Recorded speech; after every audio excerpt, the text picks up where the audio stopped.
তো welcome to my new blog. তো তোমরা কেমন আছো? আশা করি খুব ভালো আছো, আমিও খুব ভালো আছি। তো এবারে আমরা যাচ্ছি ওই বাড়িতে কালী পুজো হয়, অনেক বড় করে ধুমধাম করে কালী পুজো হয়। তো এখানে আমি বাড়িতে ঢুকে দেখছি এখনও পর্যন্ত প্রতিমা আসেনি, মানে মা কালী এখনও পর্যন্ত আসেনি। তো ঢুকে দেখছি এখানে শুধু পান আর সুপুরি দেওয়া আছে, পান সুপুরি দিয়ে সাজানো আছে।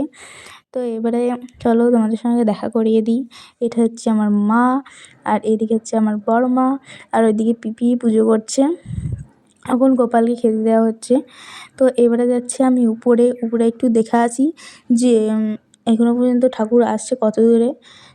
আর এই আলপনাগুলো সব আমিই করেছি, আগের দিন করতে এসেছিলাম। আর এদিকে আছে ঠাকুর, মানে ঠাকুর ঘর, ওখানে পুজো করে দিয়েছি পিপি।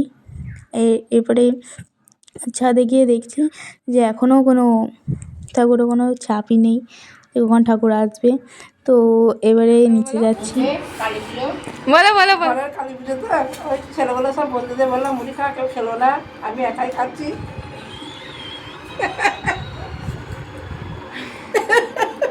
তুমি কিছু একটা বলো। আমি মুড়ি বলো বলো। আমি মুড়ি খেয়ে এসেছি। আমার যাওয়া বন্ধু তাও খেলাম না। তুমি কিছু বলো। এই যে আমি পুজো জোগাড় করছি, বাড়ি ঘর পুজো। হ্যাঁ, বেলপাতা সাজাচ্ছি, মালা করবো। বেলপাতাতে জবা পুজোতে মালা হবে। আর আপনারা খিচুড়ি খেতে তো আসবেন, নিমন্ত্রণ করে দিল। তো মজা টজা করার পর 11টার সময় ঠাকুর চলে এসেছে। তো পিপি গেল ঠাকুরকে আনতে। তো চলো দেখে আসি ঠাকুরের মূর্তি কেমন হয়েছে। আমি এখনও মানে গিয়ে দেখিনি গো। তো গিয়ে দেখছি খুবই সুন্দর করেছে, আর হাইটটা অনেকটা করেছে। এরকম হাইট কিন্তু মানে প্রতি বছর করে না, এই হাইটটা একটু বড় করেছে, নাহলে একটু ছোটোখাটো আসে। তো দাদা ঢুকিয়ে দিল, দুটো দাদা মিলে। আর আমি একটু মন করে দেখলাম, হ্যাঁ জানি যে একটু হেলা হেলা পাড়া হয়েছে। বলছে অনেকটাই খুঁত হয়েছে ঠাকুরটা। তো এইদিকে এবারে সোজা করে দেওয়া হবে, মানে পাটাতে মানে পাথর টাথর ঢুকিয়ে। তো এবারে দেখো, এবারে আমি মানে ভালো করে দেখতে গেলাম, ওরা সরছেই না। আর অনেক চুল মানে দেওয়া হয়েছে, মানে প্রতি বছর এত চুল দেওয়া হয় না, খুব সুন্দর লাগছে দেখতে। তো এরপরে মানে যে বাকি চুলগুলো আছে ওই চুলগুলো লাগিয়ে দেবে, খুলে খুলে পড়ে যাচ্ছিলো। কাঁচা ঠাকুর, মানে কাঁচা আঠা দেওয়া হয়েছে। আজকেই সকালে গেল ওরা 9টার সময়। তো এবারে এখানে ভাই খাচ্ছে, ও খেয়ে যায়নি কো। তো এখানে আমি বসে আছি, এইসব মানে পর্ব শেষ হলে পিপি আর মামি একটু মানে মালা গাঁথবে। তো এখানে মালা গাঁথার পর্ব চলছে। তো মালা গাঁথা হয়ে গেলেই এবারে সবাই মানে খেতে টেতে চলে আসবে। 11টার সময় ঠাকুর এসেছে, আর তাড়াতাড়ি আমরা সব মানে খেয়ে দিয়ে তাড়াতাড়ি বামুন ঠাকুর চলে আসবে, পুজো হবে, আয়োজন করতে হবে। তো এখানে সবাই বসে আছে, সবাই আসবে খাবে তারপরে। আর খাওয়া দাওয়া শেষ হয়ে যাওয়ার পর আমি ঘুমিয়ে পড়েছিলাম।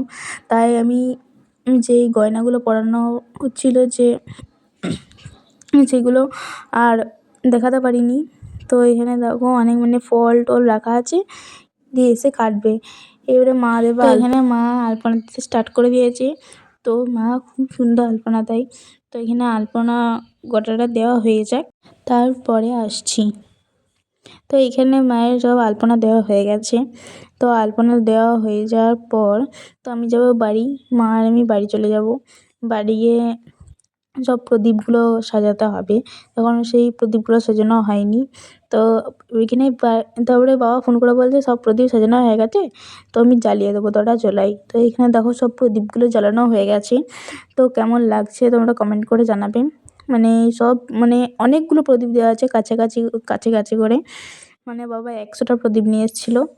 সেগুলো জ্বালানোর পর কেমন লাগছে তোমরা কমেন্ট করে জানাবে। তো এবারে তো চলে এসেছি এবারে এসে দেখছি প্রায় হয়েই গেছে। তো মাকেও মালা পরিয়ে দিয়েছে। তো এবারে আমরা যাচ্ছি প্রদীপ জ্বালাতে। তো ব্লগটা আমি এতটা অবধিই রাখছি, যদি ভালো লাগে থাকে লাইক কমেন্ট শেয়ার করবে। আর নেক্সট এপিসোড দেখার জন্য পার্ট 2 দেখার জন্য সাবস্ক্রাইব করবে। বাই।